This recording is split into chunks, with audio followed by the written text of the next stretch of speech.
Il mio amore per la piccola 4C non è stato un colpo di fulmine. Lo sarebbe stato se avesse portato addosso qualunque altro stemma, ma in questo periodo quello del Biscione ha veramente un peso unico. La nostra prima volta fu in pista e mi trovai male, ma ammetto che il problema probabilmente fui io. Poi ci ho passato una giornata in montagna, nelle mie strade, e abbiamo iniziato a capirci. Adesso che la sto usando da una settimana giorno e notte, posso dire di averla compresa veramente. Lei e la 458 Italia sono due delle poche cose che mi piacciono dell'epoca in cui mi tocca vivere. Quindi ho pensato, questa macchina merita di essere conosciuta dal maestro Langella, collaudatore Alfa Romeo dei tempi d'oro, con il quale ho stretto una bellissima amicizia e che spesso mi consiglia dopo aver visto i miei test. Adesso vi spiego tutto. Allora, automatico e manuale lo cambi da qui. E se lasci in automatico ti fa le scalate quando stai con regimi troppo bassi e ti sale di marcia quando decide lui, dipende da che modalità stai. Adesso noi stiamo in modalità dynamic, quindi quella un po' più sportiva, e noi adesso andiamo in manuale. Metti il piede sul freno, tieni premuto e accendiamo. Ok, adesso qua leggi le marce, quindi N, mettiamo in manuale, sempre tenendo premuto il freno, metti la prima. Ok, quando vuoi lasci il freno, andiamo un pezzettino avanti, poi torniamo. Vai dove vuoi, giriamo un po'. Per salire marcia non serve che lasci l'acceleratore, ovviamente, tieni premuto e cambi marcia. Esatto. Allora, intanto già mi hai detto che esteticamente ti piace tantissimo. La vettura è stupenda. Io ho provato emozione quando l'ho visto, dico la verità. L'ho visto, me ne sono accorto. Non me l'aspettavo così bella.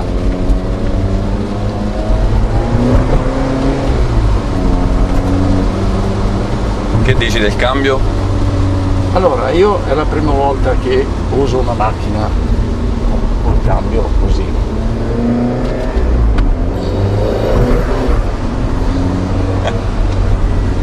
Aspettavo che pattinasse. Stiamo ancora con i controlli inseriti. D'accordo. Sì, qualche controllo c'è ancora. Da abituarci un po'.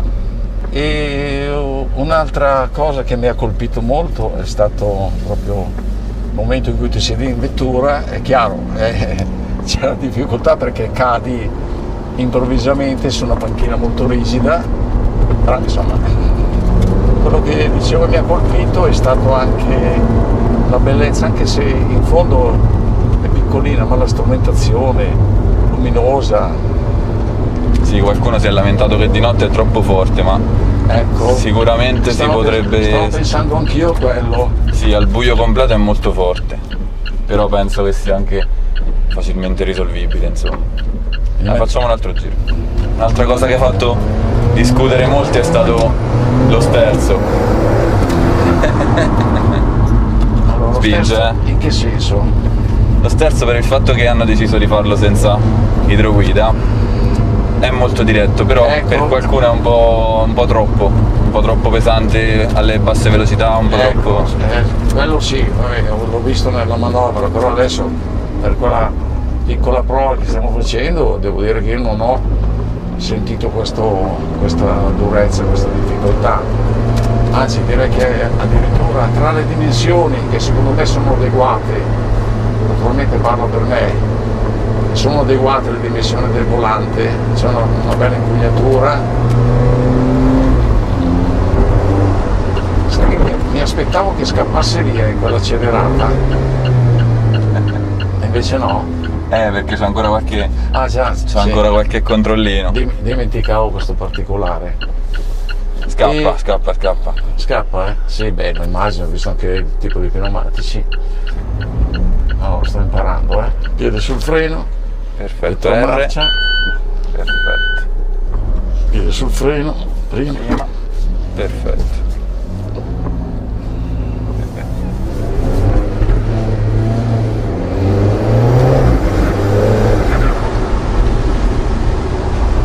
Se non ci fosse il controllo sul bagnato, penso un po', è chiaro, la mancanza di idroguida ti fa diventare un po' pesante anche correggerla, penso, accelerando Sì, forte non di è bassa facile. velocità e subbagnando, intendo questo. Però dicevo, il posto guida, ad esempio, per le mie dimensioni è bellissimo. Dicevo del volante, anche il volante è ben proporzionato. Non lo trovi un po' tozzo qua nell'impugnatura? No, devo dire di no. Anche se in apparenza sembrerebbe un po' troppo, però si tiene Riesci bene. a- Sì, si tiene Io mi bene. sono trovato un po' in difficoltà quando c'è da manovra. cambiare impugnatura, sì, infatti l'ho detto nel test. Ma devo dire, nonostante l'apparenza così, a parte che mi piace come volante, mi devo abituare a questa sagoma, no? Però come impugnatura mi sono trovato benissimo. Anche le dimensioni del volante sono giuste. E le palette del cambio? Ecco, io pensavo di trovarmi male, invece mi sono trovato subito bene, perché, d'accordo, è chiaro che per fare una curva a 90 gradi non devi girare come, non so, come la Honda Civic, no? Senti la sensazione? La sensazione è intanto che sta bene sulla strada, la senti con tutto il corpo, quindi direi anche la posizione di guida, naturalmente il sedile. Noi sappiamo che il punto importante per uno che guida per capire una macchina è l'appoggio, la schiena e il fondoschiena, da dove arrivano tutte le segnalazioni. È una specie di sensore collegato al computer, ed è la verità, tutti lo sanno questo. È tutto un insieme tra la posizione di guida, il sedile, l'appoggio del fondoschiena, che per me è quasi completo, le dimensioni del volante, ma è tutto un insieme che io ho trovato veramente bello. Sa di Alfa Romeo? Sì. Sono d'accordo, io più la guido, questa è la quarta volta, io sono sempre più convinto che questo marchio qui sopra stia molto bene, molto bene. Io francamente, dopo tanti anni di Alfa Romeo, non pensavo di salire su una vettura che ha sempre il nome Alfa Romeo e di trovare un'impostazione Alfa Romeo. Non so se rendo l'idea. È per questo che ti ho chiamato ed è per questo che ho voluto che anche tu la provassi, perché io ho avuto la sensazione che quando ho guidato tante Alfa dei tuoi tempi che tu hai collaudato, a me hanno dato questa sensazione qui, e in questo periodo storico, in questa era moderna, questa macchina non c'entra nulla con nessun'altra che io ho potuto provare, cioè è veramente Questo è un passo, secondo me è un passo avanti, molto in avanti. E la Spider l'ho trovata ancora più affilata della Coupé, che io ho provato 3 volte sia in pista che su strada, e la Spider secondo me è stata ulteriormente affinata e affilata, e hanno corretto anche qualcuno di quei problemi che poteva avere la Coupé. A me sembra anche un po' più elastico il motore, è bilanciata meglio, l'hanno migliorata ancora, hanno colto quei pochi difetti e quelle poche critiche che gli abbiamo fatto noi giornalisti, test driver o piloti, hanno fatto un lavoro veramente... Una cosa, ti interrompo, una cosa che mi ha colpito, io mi aspettavo di sedermi e partire, prima, seconda, e sentire vibrazioni trasmesse al pianale. Sì, ho sentito un brevissimo passaggio, però mi aspettavo di sentire proprio tutto un insieme di vibrazioni, rombosità. Certo, la mia prova in questo momento è limitata, ma se, visto che con le marce basse, il passaggio veloce che noi facciamo, non ci sono picchi, non ci sono boom, non c'è una rombosità che prende le orecchie, c'è un rumore pieno, perché il rumore può anche non dare fastidio, il rombo è quello che può dar fastidio alle orecchie, e quella è una cosa brutta su una vettura. Ma trovare una vettura di questo genere, così sportiva, da questa impostazione, e non sentire rombosità, cosa francamente io mi aspettavo di sentire vibrazioni, rombo.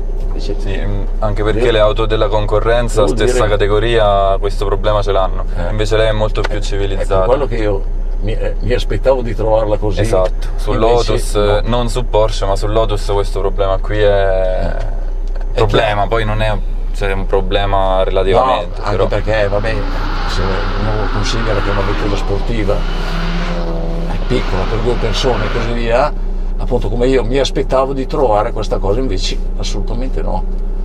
È così compatta. Hai visto? Esatto, compatta. Hai visto che ti trovi i piedi praticamente dove la macchina quasi finisce, hai la ruota a 1 millimetro dal piede sinistro, se allunghi le mani quasi tocchi il paraurti, insomma è tutto concentratissimo. Poi anche la visuale, devo dire, anche quella è vero, questa è un'altra cosa, per essere quello che è, esatto, è una grandissima visibilità. Esatto. L'unico punto morto è qui, però gli specchi sono grandi. Sono giusto me, l'angolo lì un po' nascosto, ma per quello che è, gli specchi sono adeguati, sicuramente. Non ti puoi aspettare un comfort.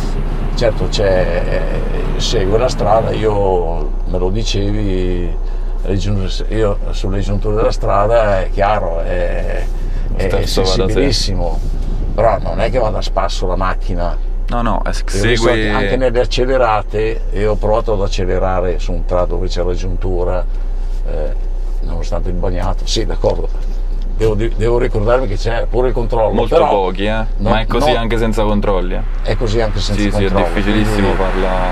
Sì, c'è un riporto strada, però insomma, considerando il tipo di pneumatico che non è certo da passeggio, io le ho avute già anche sulla mia vettura, quindi le avevo, quando provavamo lo Zagato c'erano i P0, ma S30. Ecco, quindi tu hai avuto l'onore e l'onere di provare di provare la SZ, la ES30, che fu, prima di questa, a mio avviso, l'ultima vera super sportiva fatta proprio per non avere nessun compromesso, e una macchina che era, come questa, un oggetto che fa girare tutti per strada. Assolutamente. La senti simile come sensazione alla SZ? Diciamo, mi dà, per quanto ricordo, sono passati tanti anni, mi dà la sensazione che questa sia molto più compatta, non so come dire, più specializzata. Ecco, è fatta apposta per fare questo. Volendo fare un paragone che forse non è neanche del tutto giusto, è che la S30 era forse, anche se sportiva, forse un pochino più confortevole, se vogliamo. Questa invece è proprio, cioè, uno che sale su una macchina di questo genere sa benissimo che si siede, sente la panchetta, no? Che deve un po' scavalcare, che se passa sui tombini la macchina rimbalza un po', perché è tutto un insieme di cose, è una vettura sportiva. Che è successo? Si è messa in folle, è che stiamo fermi da troppo tempo. Dobbiamo mettere in folle? No, dice che siamo stati troppo tempo fermi e che secondo lei dobbiamo farci un altro giro. Quindi se metti il piede sul freno, mettiamola prima e ci facciamo un altro giro. Ecco, qui è chiaro che i tempi sono un po' lunghi, no? Uno dovrebbe pom pom e partire. Vabbè, ci si abitua. È la primissima col cambio al volante che guidi? Sì, è la prima. In assoluto. Vai bene? Ma, io guarda, lo dico a te. Allora, mi hai chiesto se mi trovo bene? No, io ho detto che vai bene. Ma guarda, io non mi aspettavo che alla fine fosse così semplice.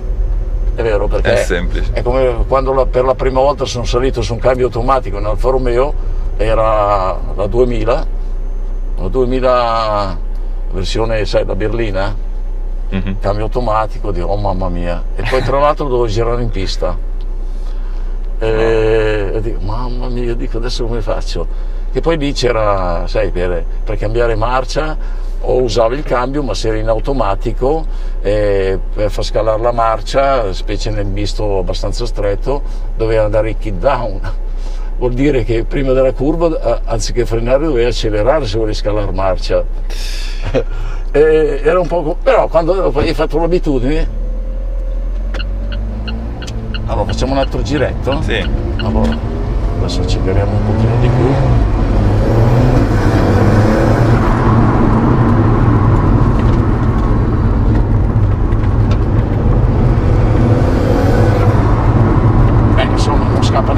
vabbè, i controlli ci sono sempre, d'accordo? Sì, pochi, ma così non scapperebbe neanche senza controlli. Se potessi provarla in pista farò di tutto per fartelo fare. Ti accorgeresti che per farla scappare veramente bisogna darle di cambiamento di peso, ma violentemente, se no non è fatta per quello. Sì, immaginavo che fosse, deve essere una cosa proprio violenta. Sì. Eccolo. Vedi che scappa pure quei controlli un pochino. Dai, con l'accelerata che ho fatto doveva... Lo so. Un'altra macchina sarebbe partita di sedere subito, sì. Dai. Sì. Pensa che questo lavoro qui lo facciamo con punto attacco, e lo fa da solo. Purtroppo il punto attacco qui non lo puoi fare. No, beh, ma già è piacevole quando tu fai lo scalo marcia che senti certo. quell'effetto di punto attacco che è bellissimo. Intanto serve a non far dare contraccolpi, no? Sì. Ma soprattutto è piacevole, faccio un giro intorno alla rotonda e basta. Va bene. Io penso che anche, a parte... Calcola che siamo sotto coppia, se fossimo in coppia. Sì, d'accordo. Però no, ma regge tanto, più di quello che ci si aspetterebbe. Cioè di trazione ce ne ha tanta. Allora, potrebbe essere non esatto quello che dico, perché abbiamo fatto, praticamente siamo andati a bassa velocità, no? Certo. Ma io in quelle brevi accelerate che ho fatto mi aspettavo che andasse via un po' tanto il muso, perché io ho accelerato, diciamo, nel momento sbagliato, esatto. No? E l'ho capito che l'hai fatto apposta, l'ho capito. Per però invece vedere appunto se la macchina tendeva a partire e andare via diritta. Adesso non lo so se su una pista va via diritta, ma presumo di no. Guarda, molti si sono lamentati del sottosterzo, però come dicevi tu ieri sera, ti ricordi quando parlavamo di questa cosa? Tu dicevi che hai visto delle prove di altri tester che facevano, che si lamentavano del sottosterzo, però quei tester prendevano le curve apposta per farla sottosterzare, o sbaglio? Cioè, guidandola in modo corretto, io non l'ho trovato il sottosterzo che loro lamentano, per niente. Si dibatte sempre sul discorso del sottosterzo. Allora, il sottosterzo non te lo devo insegnare io, alla fine fa parte, rientra in un'analisi fisica, no? Come dicevo anche ieri quando parlavamo, se tu sali su una vettura di una certa potenza e devi sentire come va, anche su una pista così, ti devi adeguare immediatamente al tipo di vettura che stai guidando. Certo, siamo sempre sia trazione anteriore, trazione posteriore, se vogliamo parlare di sottosterzo, se tu acceleri nel momento sbagliato, con tanta specie poi quando c'è tanta potenza, è chiaro che trovi il sottosterzo che può essere anche alle stelle. E parlo sempre per mie esperienze personali. Io quando sono sceso, giravo di notte con la 75, sono salito la prima volta sulla 3164, che io non mi sono trovato in difficoltà, perché ho capito quando dovevo e quando non dovevo accelerare. Cioè io non sono mai andato diritto in una curva sulla pista di balocco. E ci credo. Io lo so che non sto parlando con uno che non se ne intende. Quando io leggo eccessivo sottosterzo, subito io penso quello lì ha accelerato nel momento sbagliato.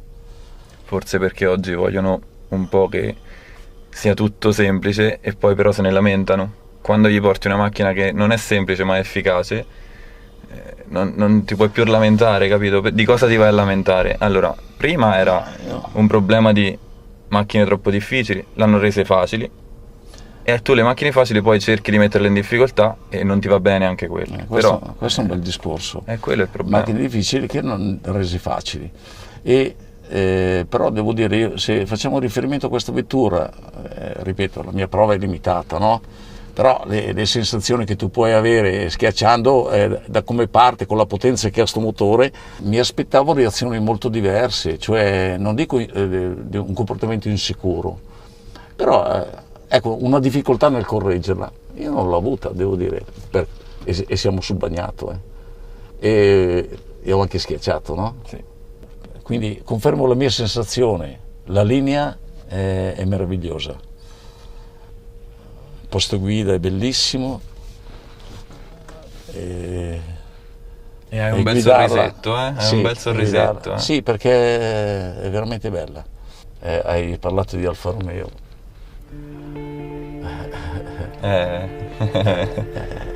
Questa si guida come un Alfa Romeo.